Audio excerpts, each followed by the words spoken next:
Hello, everyone, and welcome back to Emily English Daily. I'm Emily. And I'm Tom. We're so happy you're joining us today. Tom, how's your day going? It's been really productive, actually. Oh, nice. What have you been working on? I spent the morning reading some interesting research about language learning. That's perfect because it matches today's topic. Exactly. Today, we're talking about something many English learners struggle with. Let me guess. Go ahead. Thinking in English? That's right. Today's lesson is all about training your brain to speak English naturally. Without translating every sentence in your head. This is such an important skill. Have you ever experienced that while learning another language? Oh, definitely. Really? I used to translate everything, word by word, inside my head. That sounds exhausting. It really was. And it also slows conversations down. Exactly. But here's the good news. You don't have to keep learning that way forever. There are practical ways to train your brain differently. And today, we're going to share them with you. Before we begin, If you're enjoying these conversations, please take a moment to like this video. and don't forget to subscribe to Emily English Daily. Your support helps us create more lessons for English learners around the world. And if you have a friend who's learning English, Share this lesson with them. learning together makes the journey much more enjoyable. All right, Tom. I'm ready. Let's talk about training our brains. Sounds good. When you translated everything in your head, what was the biggest problem? I'd say the delay. The delay? Yes. What do you mean? Someone would ask me a question. And then? There would be this awkward silence while I was thinking. Because your brain was doing two jobs at once. Actually, even more than that. Really? First, I listened to the English. Okay. Then I translated it into my native language. That's step 2. Next, I thought of my answer in my native language. Step 3. And finally, You translated your answer back into English. exactly. That's 4 different steps. When it should really be just 2. Understand? And respond. No wonder conversations felt difficult. I know. And here's something interesting. What's that? Many B1 learners still do this. Even after learning English for quite a while? Yes, Why? because it becomes a habit. Ah, The brain automatically follows the same path. especially when we're nervous. Or tired. So we need to teach our brain a new path. Exactly. A direct English path. Scientists call these neural pathways. That sounds complicated. The name does. But the idea isn't? Not at all. Can you explain it? Imagine your brain is like a forest. Okay, I'm picturing it. You want to walk from one side of the forest to the other. But there's no path yet. Right. So I have to push through the trees and bushes. Exactly. That sounds slow. And difficult. Just like learning English in the beginning. That's the idea. But what happens if I walk the same way every day? Little by little, A path begins to appear. the grass becomes flatter, The route becomes easier to follow. and after enough practice, You can walk there without thinking very much. that's exactly how your brain learns English. The more you think directly in English, The stronger that pathway becomes. until speaking English starts to feel natural. Exactly. I like that example.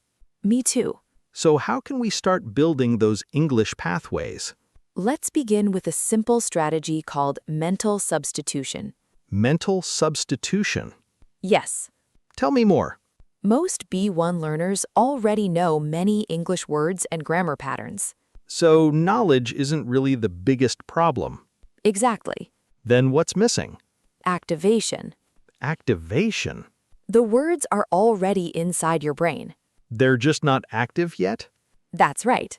Almost like books sitting on a shelf. Exactly. They're there, But you never take them down to use them. so how do we activate them? Throughout your day, pay attention to your thoughts. Okay. Every time you think something in your native language, Pause for a moment. then ask yourself, How would I express this in English? exactly, So instead of automatically translating, You're training your brain to express ideas directly in English. that sounds like a great place to begin. It really is. And in the next part, we'll show you how to make this technique even more powerful. So, Tom, let's continue with mental substitution. Yes, I really like that idea. Imagine you're making coffee in the morning. Okay. You might think, I need more sugar. That's a very simple thought. It is. So I just say it in English? That's the first step. And then? Don't stop there. Really? Challenge yourself to express the same idea in different ways. Like what? You could say, this coffee isn't sweet enough. That's nice. Or, I'd like to add a little more sugar. That's another natural way. You could even say, this needs to be sweeter. So I'm not memorizing one perfect sentence. Exactly. I'm learning several ways to express the same idea. That's the goal. Why is that so important? Because real conversations aren't about perfect translations. They're about communicating your meaning. Exactly. And if one sentence doesn't work, You'll already know another way to explain it. that sounds much more natural. It really is. So during the day, Try catching your own thoughts. and practice saying them in 2 or 3 different ways, Yes, that should make those English pathways stronger. exactly. And it also prepares you for real conversations. Right. Sometimes people don't understand us the first time. Then being able to rephrase is a very useful skill. I completely agree. Here's a simple exercise for this week. Homework time? Just a little. I'm ready. Choose 3 activities that you do every day. Like making breakfast, Perfect. going to work, Yes, and getting ready for bed? those are great examples. Then what should we do? During each activity, describe what you're doing in English. Inside my head? Yes, But don't use only one sentence. exactly. Can you give us an example? Of course. Let's hear one. Imagine you're brushing your teeth. Okay, First, you might think, I'm brushing my teeth. simple enough. Then try another version. Like, I'm cleaning my teeth. Exactly. Or maybe, I'm using my toothbrush. 3 different ways to express one action. That's right. After practicing this for a week, You'll probably notice something interesting. what happens? English starts coming to your mind more naturally. Because my brain has more ways to reach the same idea. Exactly. I really like this exercise. Me too. So that's our first strategy. Yes, mental substitution with multiple expressions. What's the next strategy? Something many learners forget. Tell me. The power of your inner monologue. You mean talking to myself? Exactly. I already do that sometimes, Really? especially when I'm walking alone. Do you usually think in English? Honestly, not very often. Most people don't at first. So how should we begin? Start with a bilingual inner monologue. What does that mean? Think your sentence in your native language first. Okay. Then immediately repeat the same idea in English. So I'm still translating in the beginning. Yes, but there's no pressure. No one is waiting for my answer. Exactly. No one is judging my grammar. That's why it's such a safe place to practice. And eventually, Eventually, something wonderful starts to happen. what's that? English begins arriving first. Really? Sometimes you'll notice you're thinking directly in English. Without trying to translate? Exactly. That's the habit we're trying to build. Yes. And the more we use that English pathway, The more natural it becomes. I love that idea. In the next part, we'll discover how emotions, listening, and speaking practice can make those English pathways even stronger. Welcome back. So far, we've talked about mental substitution. And building an inner monologue in English. Now, let's look at another important piece of the puzzle. Input quality. Exactly. You mean listening and reading? Yes, but not just any listening or reading. What do you mean? You need the right kind of English at the right level. I think many learners make mistakes here. They do. What's the first mistake? Some people only study very easy English. Because it feels comfortable, Exactly. but their brain isn't being challenged. Right. And the second mistake? The opposite. Really? They jump straight into difficult news programs or academic articles. Then they feel overwhelmed. And discouraged. So what's the better approach? Find something called comprehensible input. I've heard that phrase before. It simply means English that's a little above your current level. So I understand most of it. But I still learn something new. About 70 or 80%? Exactly. That sounds like a good balance. It really is. So where can learners find this kind of content? Podcasts YouTube channels? and graded readers designed for intermediate learners. Just like this podcast. Exactly. What if I want to watch movies, That's a great idea. even if native speakers talk quickly? Yes. How? Watch with English subtitles So I hear the words. and read them at the same time. That makes listening much easier. Here's another helpful tip. I'm listening. Try reading the subtitle just before you hear it. Really? It prepares your brain for the sounds you're about to hear. That's clever. It helps improve listening comprehension. What about reading? I like something called the 70% rule. What's that? If you don't understand more than 30% of a text, It's probably too difficult. exactly. So I should understand at least 70% naturally. Yes, Then I can guess new words from the context. just like native speakers do. That feels much more natural than checking the dictionary every minute. Definitely. What should people read? Read things you genuinely enjoy, Why does that matter? because interest keeps your brain engaged. So if I enjoy cooking, Read cooking blogs. if I love technology, Read technology articles. if I'm interested in sports, Read sports news. that makes learning much more enjoyable. Exactly. You also mentioned repetition earlier. Yes, Should we listen to the same lesson several times? absolutely. But not 5 times in one day. No. So what's better? Listen today, Okay. then listen again a few days later. And maybe once more the following week. Exactly. Why is spacing important?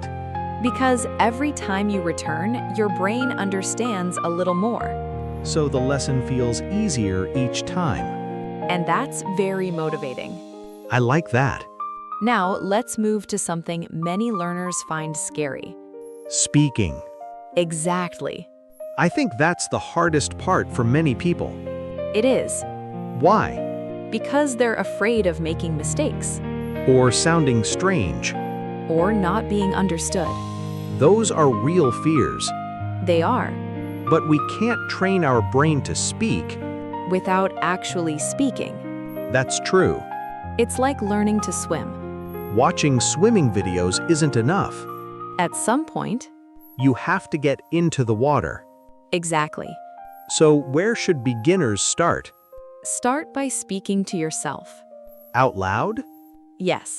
Really? One of my favorite techniques is called shadowing. Shadowing. Listen to a native speaker. And repeat what they say. Try to copy their rhythm Their pronunciation. and their natural intonation. That sounds like great practice. It is. In the next part, we'll explore even more speaking techniques and learn how to overcome mental blocks, stay motivated, and build lasting confidence in English. Welcome back. We've talked about building English pathways Choosing the right input. and practicing by speaking. Now let's finish with some practical advice you can start using today. Tom, many learners tell me they're afraid to speak with other people. I completely understand that. Why do you think that happens? Mostly because they're afraid of making mistakes, Or they're worried about sounding strange. or they think people won't understand them. Those feelings are completely normal. But here's something important. You can't train your brain to speak English? Without actually speaking English. Exactly. It's like learning to ride a bicycle. Reading about it isn't enough. At some point, You have to get on the bike. so what if someone doesn't have English-speaking friends? That's okay. Really? There are many ways to practice. Such as language exchange apps? Online conversation groups. Or speaking with a tutor? The important thing is to keep using your English. And we don't have to speak perfectly, right? Exactly. The goal is communication. Not perfection. That's a big difference. It really is. So mistakes aren't failures. No. They're opportunities to learn.